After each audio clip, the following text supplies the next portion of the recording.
मुकेश नायक जी, अब मेरा एक सवाल आपसे है कि धार्मिक सहिष्णुता के नाम पर आर्थिक सामाजिक मजबूरियों का फायदा उठाने की जो रवायत है, जिसका नाम रखा गया धर्मांतरण, इस देश में इसको फलने फूलने क्यों दिया गया सर? क्यों नहीं शुरू से इस पर रोक लगाई गई? किसने फलने फूलने दिया?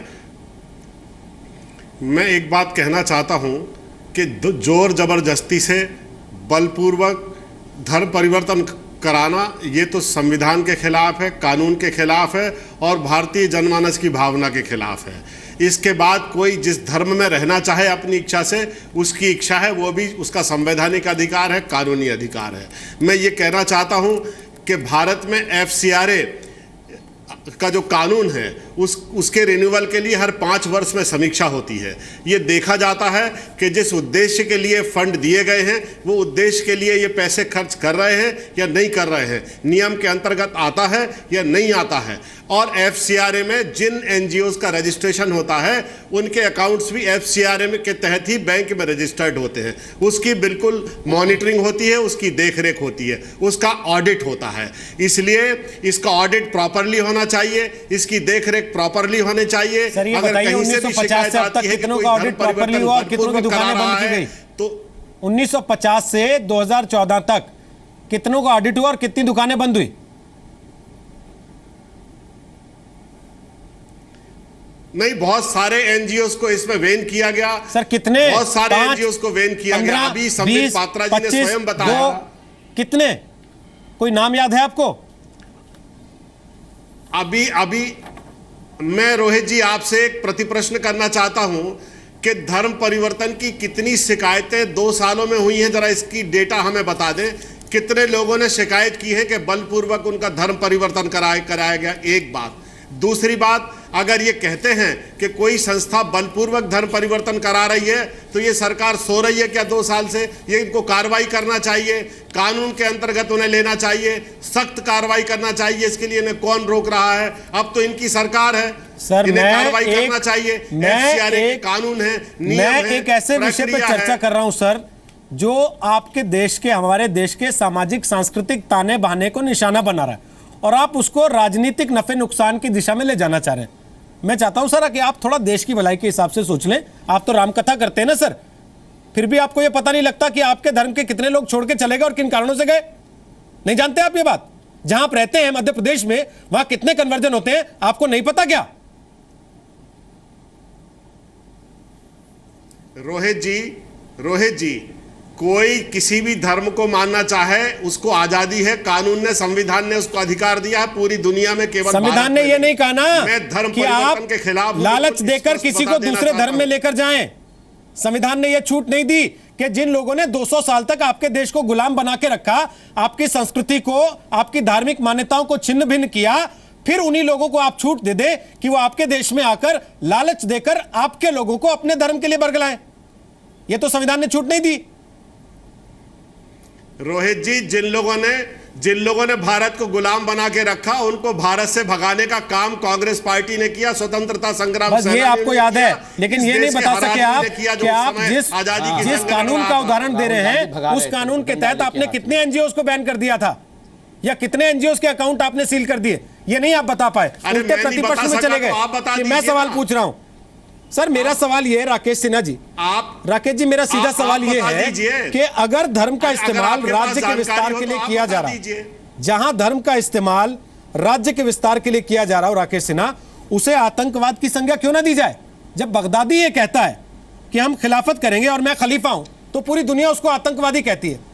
तो ऐसे तमाम लोग जो ये कर रहे हैं और करने में मदद करते हैं, उनको आतंकवादी क्यों नहीं कहा जाए फिर? रोहित जी, आपने बहुत बुनियादी प्रश्न किया है। मैं इससे पहले मुकेश नायक जी की बात पर एक टिप्पणी करना चाहूँगा। उन्होंने कहा कि कौन राज्य क्यों नहीं कर रहा है। अरे मुकेश नायक जी, आपके ही प्रांत मध्य प्रदेश में नियोगी कमीशन बना था जब कांग्रेस की सरकार केंद्र में और राज्य में थी। नियोगी कमीशन ने 3000 विटनेसेस को सामने रखकर जो रिपोर्ट दी, उस रिपोर्ट में कहा ईसाई मिशनरियाँ और NGO राज्य में बड़े पैमाने पर छल कपट धन बल से धर्म परिवर्तन कर रही हैं। और उस रिपोर्ट को पंडित नेहरू ने ठंडे बस्ते में डाल दिया। जो रोहित जी कह रहे हैं, पर वही जो पूर्व साम्राज्यवादी देशों का जो श्वेत मंडली है उसका प्रभाव पड़ा और वो रिपोर्ट अब तक ठंडे बस्ती में डाला गया है। अब मैं आगे आता हूँ। देखिए FCRA foreign contribution regulation act. अब मैं एक छोटी सी बात बताता हूँ। जो हर्ष जी भी यहाँ बैठे हुए NGO से जुड़े हुए हैं, उसमें एक फॉर्म 3 होता है, FC3 होता है, जिसमें ये भरना होता है कि अगर आपका संबंध किसी धार्मिक किसी फेथ से है, किसी धर्म से है, तो उस संस्था का, उस इंस्टीट्यूशन का नाम लिख दीजिए। अब मैं 128 ऐसे NGO का नाम बताता हूँ जिसका रेपुटेशन इस देश में ऐसा है, वे तो इस देश का विकास करने के लिए आए हैं, देश का उत्थान करने के लिए हैं और जो व्हाइट मेंस बर्डन का सिद्धांत लेकर आए हैं। वो 128 ऐसे NGO हैं जिन्होंने अपना कोई लगाव नहीं लिखा, हमारा किसी धर्म से लगाव नहीं है, चूंकि FCRA में फिर उस पर कई तरह के सवाल उठ जाते हैं। उसमें से मैं ये 128 NGO कौन है, उसमें एक नाम लेता हूँ, वर्ल्ड विजन। वर्ल्ड विजन का हम सब नाम सुने हैं कि इसका क्या रेपुटेशन है।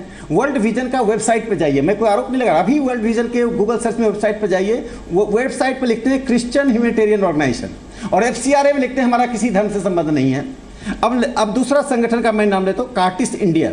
इसको 318 करोड़ रुपया मिला 2006 से लेकर 2011 के बीच में, और इसका वेबसाइट पर जाइए तो वेबसाइट पर लिखता है ऑफिशियल ऑर्गन ऑफ कैथोलिक्स, लेकिन FCRA के फॉर्म में ये नहीं लिखते हैं। तीसरा मैं एक नाम लेता हूँ, बस उसके बाद मैं आगे नाम नहीं लूँगा, Nagaland Jesuit educational charitable society. इसने फॉर्म पे नहीं लिखा और इसके वेबसाइट पर जाइए। और जहाँ तक धर्म परिवर्तन की बात है, जो फॉरेन डोनेशंस आ रहा है उसके द्वारा धन परिवर्तन आता है। मैं कोई सरकार की रिपोर्ट तो छोड़ दीजिए, सरकार की रिपोर्ट में कह सकते हैं कि बीजेपी की सरकार है, एग्जीक्यूटिव किया, इंटेलिजेंस गलत है। एक संस्था का नाम है सेवेंथ डे एडवेंटिस्ट, ये अपना ईयर बुक पब्लिश करता है। इसका 2002-2011 के ईयर बुक का मैं कुछ डाटा देता हूँ, जिसमें दिया है गुजरात में इसके 3650 फॉलोवर थे 2011 में, और 2012 में बढ़ के 33,000 हो गए। महाराष्ट्र में 20,000 से 92,000 हो गए। आंध्र प्रदेश में 1,08,000 से बढ़ के 8,28,834 फॉलोवर्स हो गए। मध्य प्रदेश, राजस्थान और छत्तीसगढ़ में 3490 से 22,447 हो गए। इसी तरह से उड़ीसा में 10,000 से बढ़कर 48,000 हो गए। कुल देश में 3,10,475 से बढ़कर 14,97,189 फॉलोवर्स हो गए। इस चर्च का ये एक हिस्सा है। इसको फॉरेन डोनेशन FCRA के थ्रू आता है। और मैं आपको ऐसे दर्जनों संस्थाओं का नाम बताऊंगा जिन संस्थाओं ने FCRA में लिखा उनका काम है ह्यूमन ट्रैफिकिंग पर काम करना, उनका काम है रूरल डेवलपमेंट पर काम करना। उनके वेबसाइट पर जाइए तो वेबसाइट पर वो क्लेम करते हैं कि हमने इस साल इतना धर्म परिवर्तन किया। तो सवाल उठता है कि पिछले 50-60 साल में NGO ने हमारी उदार नीति का गलत फायदा उठाया। जो सरकारें थी वो इन ईसाई NGO को ऐसा करने की अनुमति देती रही। रोहित जी, जब भी धर्म परिवर्तन का सवाल उठता है तो धर्म परिवर्तन को मुकेश नायक जी जस्टिफाई करते हैं, लेकिन जब हम धर्म परिवर्तन पर कानून बनाने की बात करते हैं तो ये कहते हैं देश में सांप्रदायिकता फैला रहे हैं, मेजोरिटेरियन रूल ला रहे हैं। मैं यहाँ हर्ष जी बैठे हुए हैं, मैं अच्छे NGO की संख्या कम नहीं है, वो अच्छा काम कर रहे हैं, लेकिन जो NGO FCRA में भी गलत इंफॉर्मेशन दे रहे हैं, मैं इसे 128 NGO की सूची देता हूँ। एक सेकंड में एक पुस्तक दिखा रहा हूँ, क्रॉस पर्पसेज, ये इंडिया पॉलिसी फाउंडेशन ने प्रकाशित किया है, जिसमें उन सभी NGO के वेबसाइट के आधार पर FCRA के आधार पर एनालिसिस किया गया है। इसके लेखक मिलिंद ओक जी हैं। उन्होंने सारा डाटा दिया है कि उनके वेबसाइट पर क्या डिक्लेयर किया गया है कि हम धार्मिक संस्था हैं, ईसाइयों से जुड़े हुए हैं, और FCRA में वो कृषि का विकास, रूरल डेवलपमेंट की बात, ह्यूमन ट्रैफिकिंग की बात करते हैं। यह जो गैप है, मुझे लगता है गृह मंत्रालय को, नई सरकार को इस पर सख्त और अविलंब कार्रवाई करनी चाहिए। चाहे वो अवार्ड वापसी ग्रुप यहाँ से लेकर न्यूयॉर्क तक जितना इनको हंगामा करना है कर लें, लेकिन भारत के स्वत्व की रक्षा के लिए, भारत की संप्रभुता की रक्षा करने के लिए, भारत की संस्कृति की रक्षा करने के लिए ऐसे NGO को पर नकेल लगाना, इनको फिर से लंदन और न्यूयॉर्क वापस भेज देना हमारा नैतिक कर्तव्य। सर, मुकेश जी हाथ उठा रहे हैं, मैं मुकेश जी आपके पास आऊं, उसके पहले मैं हर जी से कमेंट देना चाहता हूं। मेरे को चांस मिलेगा हर जी, ये बताते हुए कमेंट देना चाहता हूं कि राकेश जी ने जो तथ्य रखे हैं वो राकेश जी के अपने तथ्य हैं, अभी हमने उनकी पुष्टि नहीं की है, तो वो फैक्ट्स राकेश जी की खुद की जिम्मेदारी पर हैं, जो फैक्ट्स वो रख रहे हैं। उसके बाद आप कुछ कहना चाह रहे थे, बोलिए हर जी। हाँ, मैं ये कहना चाह रहा था, देखिए सबसे पहले तो इस बातचीत में हम लोग एक गंभीर मुद्दे पे चर्चा कर रहे हैं। हम उनके बारे में भी चर्चा कर रहे हैं जो संस्थाएं, स्वयंसेवी संस्थाएं ईमानदारी से मुश्किल हालात में काम कर रही हैं, इस देश में गरीबों के लिए काम कर रही है, काफ़ी सालों से काम कर रही हैं, उनकी बात हो रही है। तो इसलिए मेरे को लगता है कि इस डिबेट को ये ऐसे ना लिया जाए कि उसकी सरकार, मेरी सरकार, तुम्हारी सरकार। दूसरी बात, मैं फिर से आप लोगों को याद दिलाऊंगा कि जो वेंकैया जी ने जो आर्टिकल लिखा, उन्होंने बड़े अच्छे तरीके से 3 बातें मैं उस सिलसिले में कहना चाहूँगा जो वानी कहती है हमेशा। पहला, राकेश जी ने भी उस पॉइंट पे उंगली उठाई है, इशारा किया है। पहला ये कि हमारे देश में आज की तारीख में सारे कानून बदल चुके, लेकिन रजिस्ट्रेशन लॉ एनजीओज का नहीं बदला। वो 1860 का चल रहा है, जहाँ कहीं भी ये डिफ्रेंशिएट नहीं किया गया कि जो धार्मिक संस्थाओं में और जो विकास में काम कर रही हैं संस्थाएं, उनमें फ़र्क क्या है। हमारा इनकम टैक्स लॉ सेक्शन 215 जो डिफाइन करता है चैरिटेबल पर्पस, वहाँ जाके देखिए डिलीवरी ऑफ हेल्थ सर्विसेज आज भी लिखा हुआ है। हेल्थ सर्विसेज में बड़े बड़े अस्पताल भी आते हैं और छोटा सा एक नर्सिंग होम भी आता है। उसी तरीके से हमको, और यहाँ तक कि सरकार की जो डेवलपमेंट के प्रोग्राम्स हैं आज की तारीख में, वो उस कैटेगरी में फिट ही नहीं होते।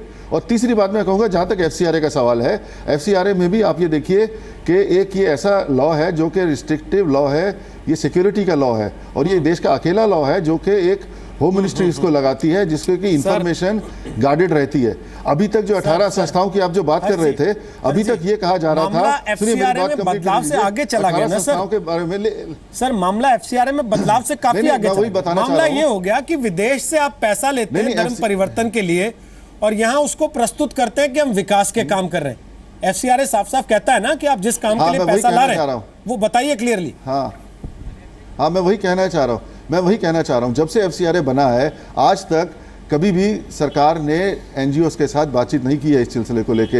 एक ही ऐसा एक मेजर कन्वेंशन बुलाया गया था जो कि हमारे प्रधानमंत्री अटल बिहारी वाजपेयी जी ने अपने समय में बुलाया था। उसके बाद national policy of voluntary sector बनाई गई थी, जिसको कि आज तक लागू नहीं किया गया। मैं तो आज ये कहूँगा कि आप देखिए पिछले 1 साल में FCRA को ऑनलाइन किया गया है। आज की तारीख में हर एनजीओ का डेटा वेबसाइट पे है। ये एक बहुत अच्छा रूप है जिसमें कि जो सीक्रेसी में जो भय का वातावरण था कि हमको नोटिस आ गया, क्यों आ गया, हम अंदाजा लगाओ बैठ के कि क्या कारण हो सकता है। अब कम से कम ट्रांसपेरेंसी आई है सिस्टम में। उसका नतीजा कुछ दिन पहले देखने को भी मिला था। मेरा सवाल यह है कि सरकार को सबसे पहले आज की तारीख में एक कमेटी बनानी चाहिए जो बैठ के एनजीओस के साथ बात करे, इनके कानूनों की बात करे, क्लियरली डिफरेंशिएट करे कि कौन से विकास में जुड़े हैं, जो अन्य काम कर रहे हैं। बड़े बड़े अस्पताल, बड़े बड़े जो स्कूल भी इसमें आने लग गए हैं। तीसरी बात, एक एनजीओस की नोडल मिनिस्ट्री तक नहीं है हमारे यहाँ। कोई ऐसा कहने वाला नहीं है कि एनजीओस का रिपोर्टिंग फॉर्मेट क्या होगा।